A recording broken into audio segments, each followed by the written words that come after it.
नमस्कार. आमच्या उज्ज्वल अशा सद्गुरू परंपरेला वंदन. परमपूज्य श्री मामा महाराज यांच्या स्मृतीला वंदन. परमपूज्य मातोश्री शकुंतलाताई यांच्या स्मृतीला वंदन.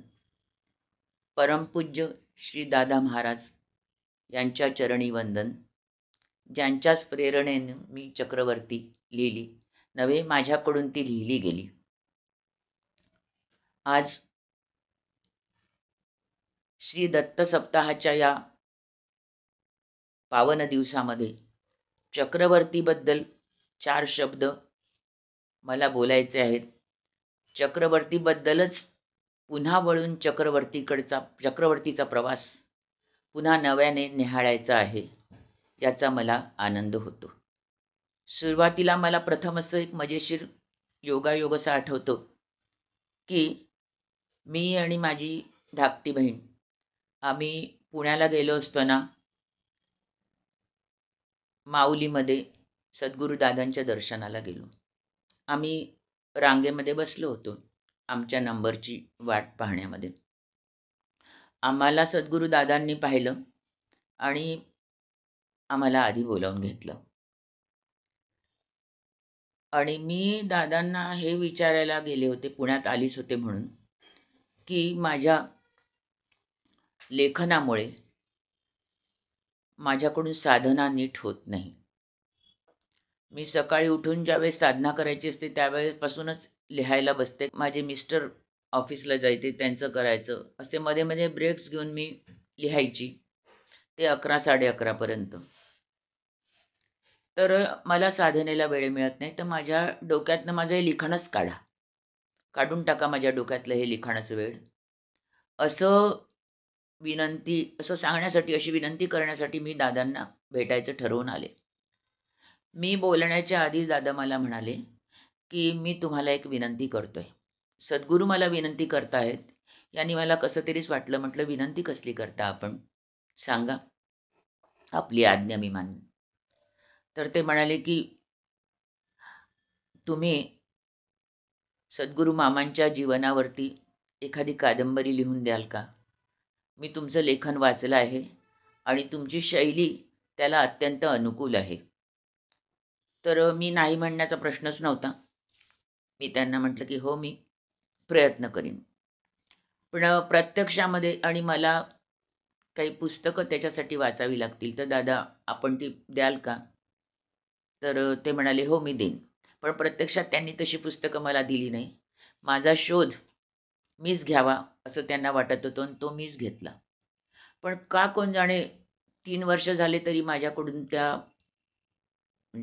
माझ्या या कादंबरीचं लिखाण माझ्याकडून होईना. मग मी वर्धेच्या शिबिरात जेव्हा एकदा दादा मला भेटले, म्हणजे मीच दादांना भेटले ज्यावेळेला, त्यावेळेस मी त्यांना म्हटलं की दादा, माझ्याकडून हे काम होईल असं वाटत नाही, कृपया मला याच्यातून आपण मुक्त करावं. तर दादा म्हणाले नाही नाही, ते तुम्हीच करणार आहात आणि ते तुमच्याचकडून होणार आहे, असं त्यांनी मला सांगितलं. मग मात्र मी निश्चय केला आणि स्वतःला त्या लेखनाकरता प्रयत्नपूर्वक सिद्ध केलं आणि मग हळूहळू कादंबरी लिहायला सुरुवात केली. मला वाटतं मला प्रत्यक्ष लेखनाला सुद्धा मधून थांबत आणि पूर्ण म्हणजे हस्तलिखित सिद्ध होऊन दादांच्या सुपूर्द करायला 2.5 वर्षाचा काळ मध्ये गेला.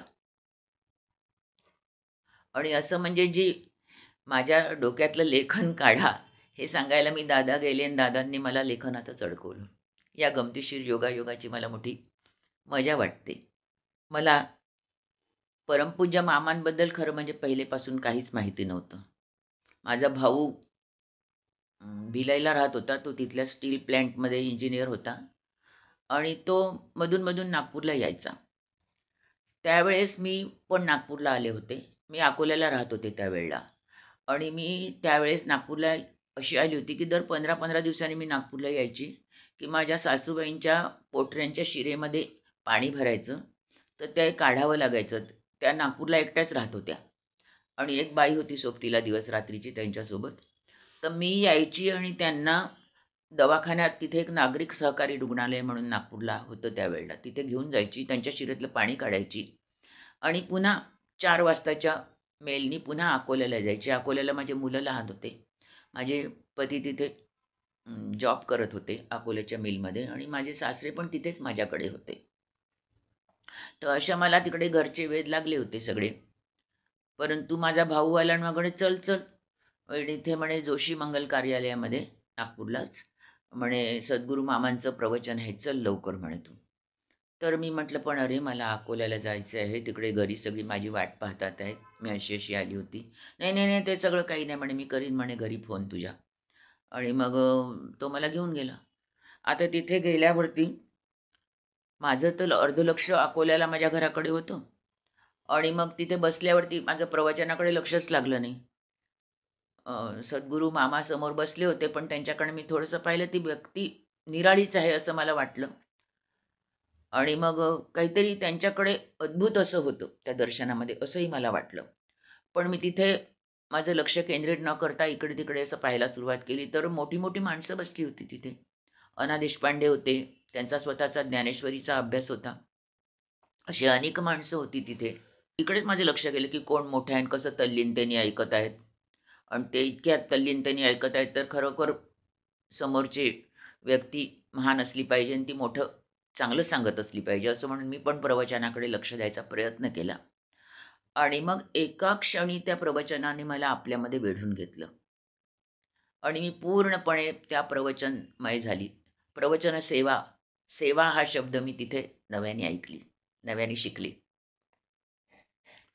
तर आता ती ओवी कोणती घेतली त्यावेळेला सेवेला, हे काही मला त्यावेळेस स्मरलं नाही. आठवलं नाही कारण माझं ज्ञानेश्वरीचं काहीच वाचन नव्हतं. परंतु पुढे जेव्हा मी ज्ञानेश्वरी वाचायला लागली, तेव्हा मला त्या ओवीचा संदर्भ लागला. ती 18व्या अध्यायातील ओवी होती. "दीपे दीप लाविला, तैसा परिष्वंग तो झाला. द्वैत न मोडिता केला, आपण पे अर्जुना." आपल्या आयुष्यात जे घडायचे असते, त्याचे सूत्र आपल्याला आधीपासूनच येऊन दुरातून कुठेतरी येऊन आपल्याला जोडत असते. हे मला इथे प्रकर्षाने जाणवले. त्यावेळेस जाणवले नाही, पण पुढे मला ते जाणवले, की कारण नंतर पुढे मला सद्गुरुदादांकडूनच दीक्षा झाली. त्या परंपरेशी मी अशी सूत्ररूपाने तेव्हापासूनच जोडली गेली होती. ती दुरातून येऊन माझ्यापर्यंत आलेली होती. याबद्दल मी या परंपरेची कृतज्ञ आहे. पुढे वेगळ्या वेगळ्या प्रसंगांनी मी मामांना पाहिले. मी त्यांना फक्त पाहिले, त्यांना अनुभवले नव्हते.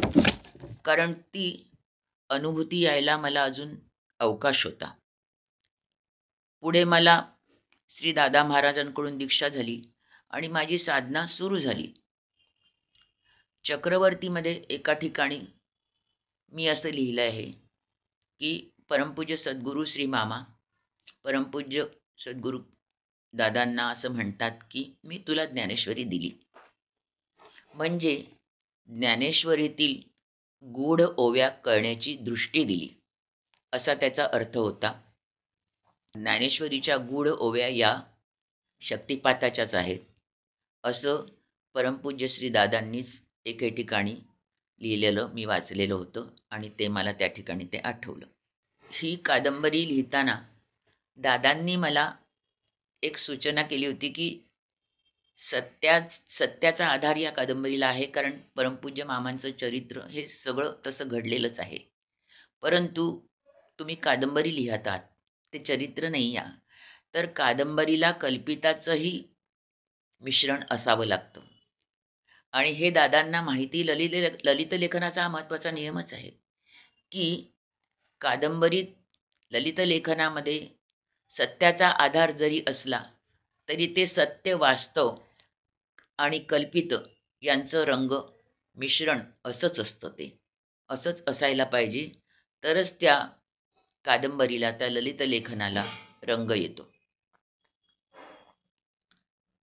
मला माझ्या लेखनशैलीची अशी गरज होती, की ललित लेखनशैलीची अशी गरज होती, की माझं एखादं महत्त्वाचं पात्र असेल, माझ्या लेखनातलं व्यक्तित्व असेल, त्याच्यामध्ये मी स्वतः पाहायचे स्वतःला आणि मग मला माझ्या लेखनाची वाट हळूहळू गवसायची. आता इथे चरित्रनायक तर स्वतः परमपूज्य श्री मामाच होते. त्याच्यामुळे त्यांच्यात तर मला पाहता येणं स्वतःला शक्यच नव्हतं. त्याच्यामुळे मी जी 2 कल्पित पात्रांची निर्मिती केली होती, एक सोमनाथ आणि राजलक्ष्मी. तर मुख्यतः सोमनाथच. या सोमनाथ या पात्रामध्ये मात्र मी स्वतःला पाहिलं आणि मला जे जे काय सांगायचं होतं, जे जे काय मांडायचं होतं, ते त्याच्याकरवी मी हळू मांडत गेले आणि मग माझ्या कादंबरीचा प्रवाह मला हळू सापडत गेला. कादंबरीमध्ये वेळोवेळी वेगळ्या व्यक्तींशी झालेल्या ज्या चर्चा होत्या, त्या जशा प्रसंगानुसारच, प्रवाहानुसारच मला सुचत गेल्या. हिमालय मी काही पाहिला नव्हता. हिमालय मी ऐकला होता आणि त्याचे दर्शन चित्रातनं मला झाले होते. परंतु दत्तू अण्णांबरोबर, आपल्या वडिलांबरोबर लहानपणी मामांनी जो हिमालय पाहिला, त्या मामांच्याच लहानपणच्या नजरेने मी हिमालय दत्तू अण्णांबरोबर पाहण्याचा प्रयत्न केला आणि मला तो हळूहळू दिसतही गेला आणि कळतही गेला. नर्मदा मी जबलपूरला पाहिली. तीही भेडाघाटला जाताना नावेत बसून आजूबाजूचा आसमंत हिरवा आणि त्याच्यामुळे नर्मदेचं पाणीही हिरवं कंच झालेलं. नंतर पुढे नर्मदा मला भेटली ती गोनी दांडेकरांच्या कोणा एका कुण्या एकाची भ्रमणगाथा या कादंबरीतून. त्या कादंबरीतून मी नर्मदा पाहिली आणि मग मी नर्मदेची जी वर्णनं चक्रवर्तीत केली, त्याचा मला थोडा फायदा झाला त्या कादंबरीचा. आपल्या आयुष्यामध्ये एखादा एक कळण्याचा क्षण असतो.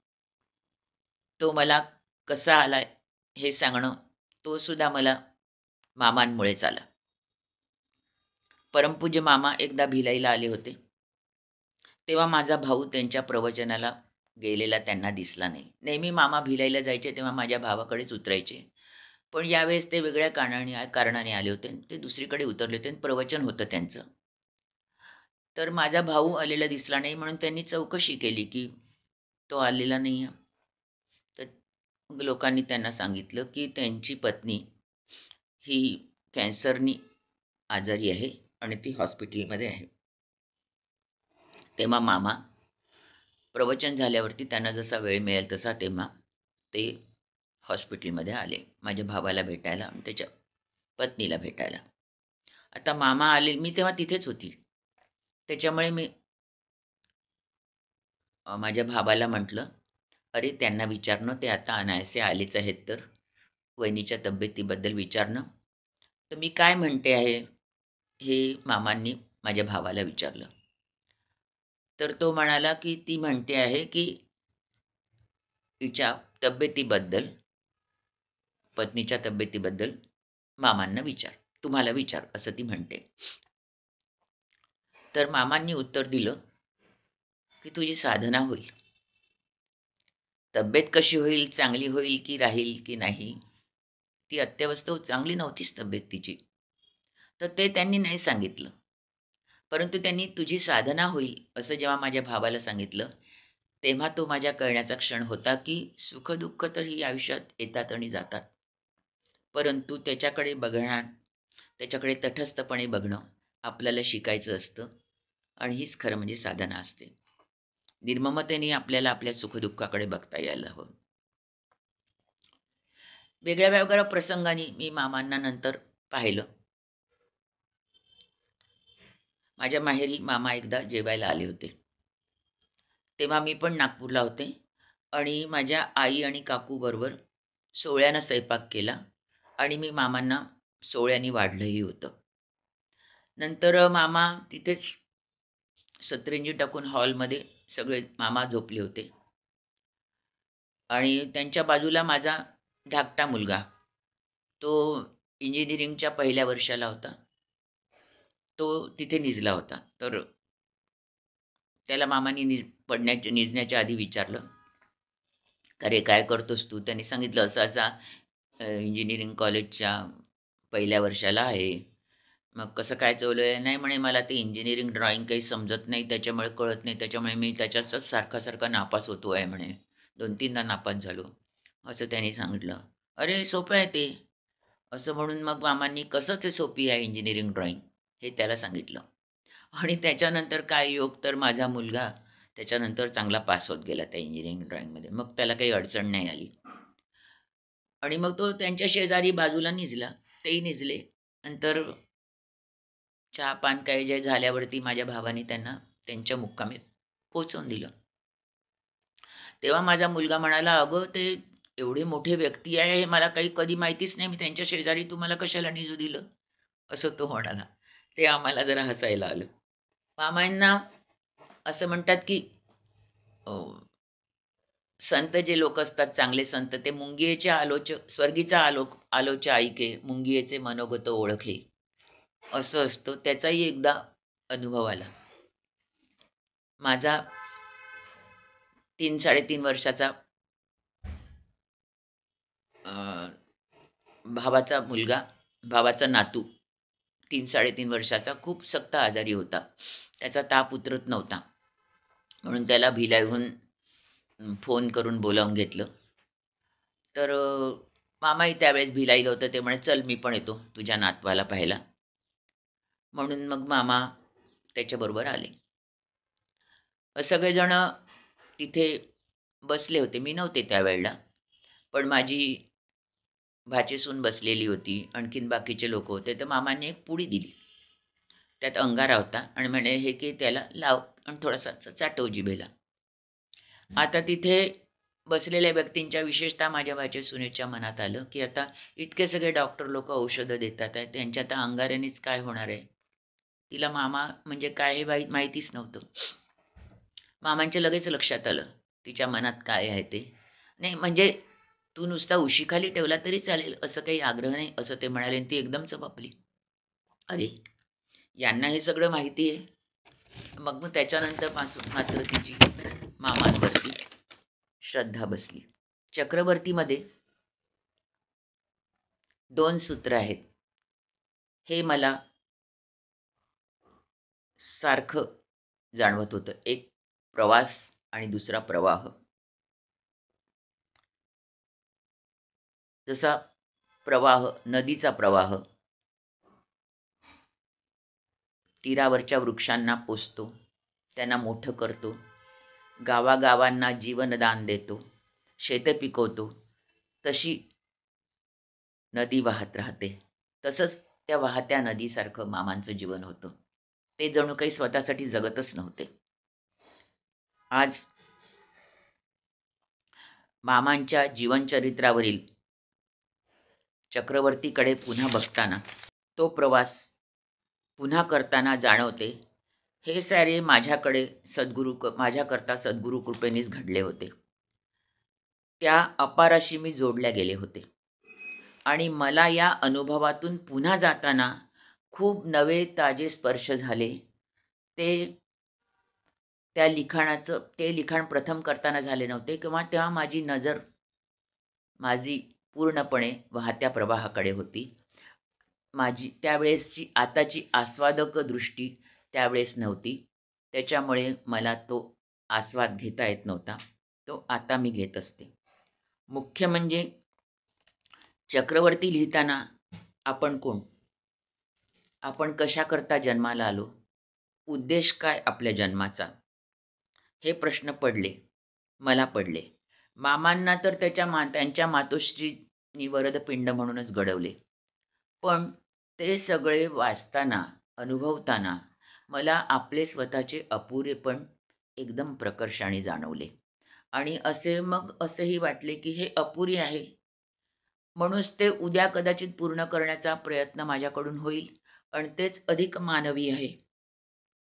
जे अपूर्ण असते तेच पूर्ण असते.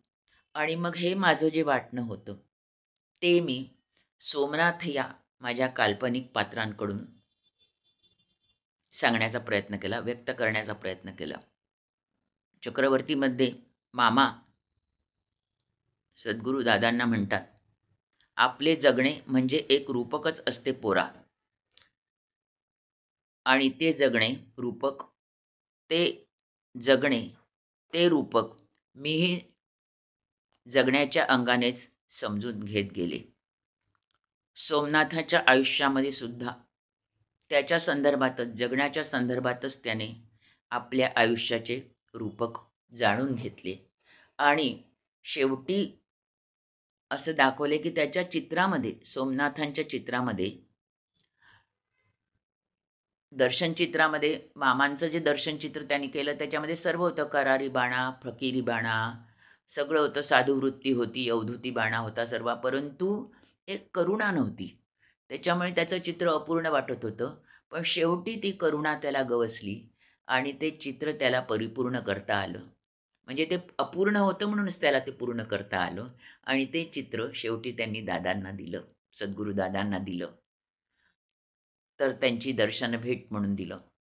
तर दादा म्हणाले की हे तुम्ही मला देऊ नका, हे तुमचं, असं मी त्याच्यात लिहिलं आहे की हे तुमचं मास्टरपीस आहे, ते तुमच्याच जवळ राहू द्या.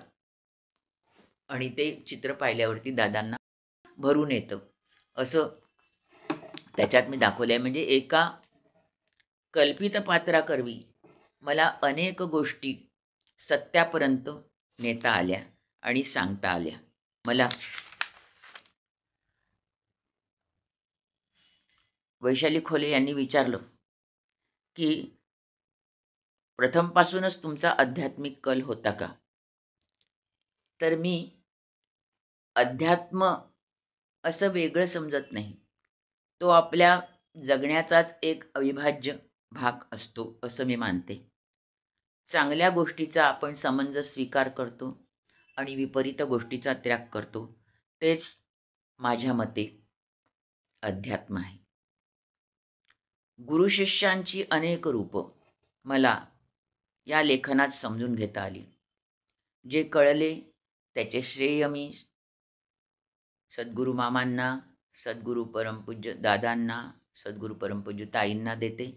जे नाही कळले ते दोष माझे आहेत आणि ते मी बाजूला करून पुन्हा ते पूर्ण करण्याचा प्रयत्न करीन असं मला वाटतं. कारण अपूर्ण आहे तेच पूर्ण होतं, पूर्ण करण्याचा प्रयत्न तरी होतो असं मला वाटतं. मला चक्रवर्तीमध्ये सर्वात आवडलेली, भावलेली, महत्त्वाची गोष्ट मामांच्या जीवनातली, चक्रवर्तीमध्ये म्हणण्यापेक्षा मामांच्या जीवनातली सर्वात आवडलेली, भावलेली गोष्ट म्हणजे सद्गुरू मामांनी सद्गुरू ताईंना दिलेली दीक्षा, साईंना दिलेले दीक्षेचे उत्तराधिकार. एक स्त्री असून दिलेले त्यांचे सामर्थ्य जाणून, त्यांचा अलौकिकत्व जाणून दिलेले दीक्षेचे उत्तराधिकार हे मला फार महत्त्वाचे वाटले. आणि ताईंबद्दल खूप जाणून घ्यावं, खूप लिहावं असं मला वाटलं. आता ताईंबद्दल लिहायला मला पुन्हा एक जन्म घ्यावा लागेल आणि तो जन्मसुद्धा पुन्हा स्त्री म्हणूनच घ्यावा लागेल, तरच मला ताईंबद्दल काही लिहिता येईल असं मला वाटतं. मामांचं रूप म्हणजे अत्यद्भुत होतं. क्षणे क्षणे यन्नवतामुपैति तदेव रूपम रमणीयताया असं जे म्हटल्या गेलं भगवान श्रीकृष्णाच्या रूपाबद्दल, तेच मला सद्गुरू मामांबद्दलही म्हणावंसं वाटतं की ते खरोखर क्षणाक्षणाला प्रत्येही नवनवीन भासत होतं. म्हणजे आता कळलेले मामा आणि नंतर कळलेले मामा अद्भुतच होते, पण ते सगळं एकसंघ, एकरूप असं होतं. कारण की ते रूप रमणीय होतं आणि रमणीयता ही कधी विखंडित नसते. आणि असं करताना, असं लिहिताना मला माझी भूमी कळत गेली. चक्रवर्तीच्या लिखाणातून जीवनरस घेऊनच मला भूमी ह्या माझ्या कादंबरीतली मैथिली समजून घेता आली. पुढे 2014 साली लिहिलेली मुद्रामधील निरू ती समजून घेता आली आणि असा जीवनरस चक्रवर्तीच्या लेखनाने मला दिला. म्हणून त्या लिखाणाबद्दल आणि ते लिखाण माझ्याकडून करून घेतल्याबद्दल मी सद्गुरूंची अत्यंत ऋणी आहे. कादंबरीच्या शेवटी दादांना सद्गुरू मामा म्हणाले ते शब्द आठवतात. कधीतरी पोरा, आपण वेळ मिळाला तर आपल्याच मस्तीत रानोमाळ भटकू. दिवसभर मस्त फिरायचे, रात्री न ठरवता मुक्काम करायचा, आपणच खिचडी बनवायची, खायची. मी सांगीन ते तू टिपून घ्यायचेस. सकाळी पुन्हा पहाटे पुन्हा साधना करून मार्गस्थ व्हायचे. वाटेमध्ये शक्तिपात विद्येसंबंधीची अनेक गूढं मी तुला सांगत जाईन. मजेत वेळ जाईल ना, असे सद्गुरू मामा सद्गुरुदादांना सांगतात. वेळ मिळाला असेल का मामांना हे सगळं सांगायला त्यांच्या नेहमीच्या व्यापामध्ये? पहाटेपासून सुरू झालेला त्यांचा दिवस रात्री 12 वाजेपर्यंत तरी संपत नव्हता. हे लिहिताना मला का कोंजाणे, हे सांगताना मला का कोंजाणे थोडेसे भरून आले त्यावेळेला लिहिताना. चक्रवर्ती हे नाव, हे शीर्षक मला 3/4 कादंबरी झाल्यावरती सुचलं. पण ते असं सुचलं की ते तळातूनच वर आलं. ते म्हणजे त्याच्यामध्ये मी या अर्थाने म्हणलं की ज्यांच्या पायाला चक्र लागलेले आहेत असे मामा चक्रवर्ती, ज्यांनी षटचक्राचा भेद करू शकत होते असे मामा ते चक्रवर्ती. पण पुढे अजूनही एक चक्रवर्तीचा अर्थ मला कळायचा होता. तो म्हणजे श्री ज्ञानेश्वरीच्या 18व्या अध्यायामध्ये स्वानंद साम्राज्याचा चक्रवर्ती असं एका ठिकाणी उल्लेख आहे. जो गीतेचं सेवन पठण करतो त्याला स्वतः गीता स्वानंद साम्राज्याचा चक्रवर्ती करते, असं ज्ञानेश्वरीत उल्लेख आहे. आणि मला असं वाटलं, अरे आपल्याला चक्रवर्ती नाव हे सुचण्यामध्ये सुद्धा परंपरेची अनुकूलताच होती, हेच माझ्या लक्षात आलं. बाणभट्टाच्या कादंबरी नावाच्या एका कादंबरीमध्ये, कादंबरी हे कादंबरीचं नाव आहे, आणि बाणभट्टाच्या कादंबरी नावाच्या कादंबरीमध्ये चंद्रापीड नावाचं एक पात्र आहे. तो म्हणतो की सेवा हा रस 10वा रस म्हणून मी मानतो. नवरसाने परिपूर्ती होत नाही, तर सेवा हा रस 10वा रस म्हणून मी मानतो. आता खरं म्हणजे सेवा रस हा करुणेतच येतो, पण सेवा हा रस 10वा रस असा म्हणून मानतो, असं तो म्हणतो की सेवा हा पण रस होऊ शकतो, असा प्रश्न ते वाचताना आपल्याला पडला. तोच सेवा शब्द मी पुढे आमच्या उज्ज्वल अशा परंपरेमध्ये, गुरुपरंपरेत ऐकला, आणि मला लक्षात आलं की कुठलं सूत्र घेऊन दुरातून माझ्यापर्यंत येऊन पोचत होतं, आणि मी त्या एका मोठ्या दूरस्थ प्रवाहाची फक्त न कळणारी एक प्रवाहित अशी झालेली होते. मला खरोखरच या गोष्टीचा खूप आनंद होतो. इथे मी थांबते. जे चक्रवर्तीबद्दल मला सांगता आले ते तुमच्यापर्यंत पोहोचवण्याचा प्रयत्न केला. यातले जे जमले असेल ते श्रेय तुमचे. जिथे मी अडखळली असेल, माझ्या बोलण्यात व्यत्यय आला असेल, किंवा माझे काही चुकून राहिले असेल, किंवा सगळे पदर मला उलगडून दाखवता आले नसतील, तर तो दोष माझा. मी तो पुन्हा पुन्हा प्रयत्न करून सुधारण्याचा प्रयत्न करीन. धन्यवाद. नमस्कार. पुन्हा उज्ज्वल अशा सद्गुरू परंपरेला नमस्कार.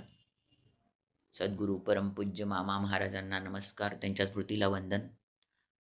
सद्गुरू परमपूज्य मातोश्री ताईंच्या स्मृतींना वंदन.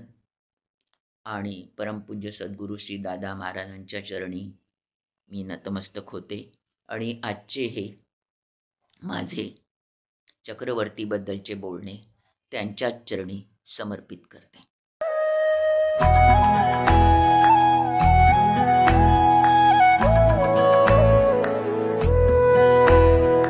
अध्यात्मावर अशीच माहिती मिळवण्यासाठी देव माझा चॅनलला सबस्क्राईब करा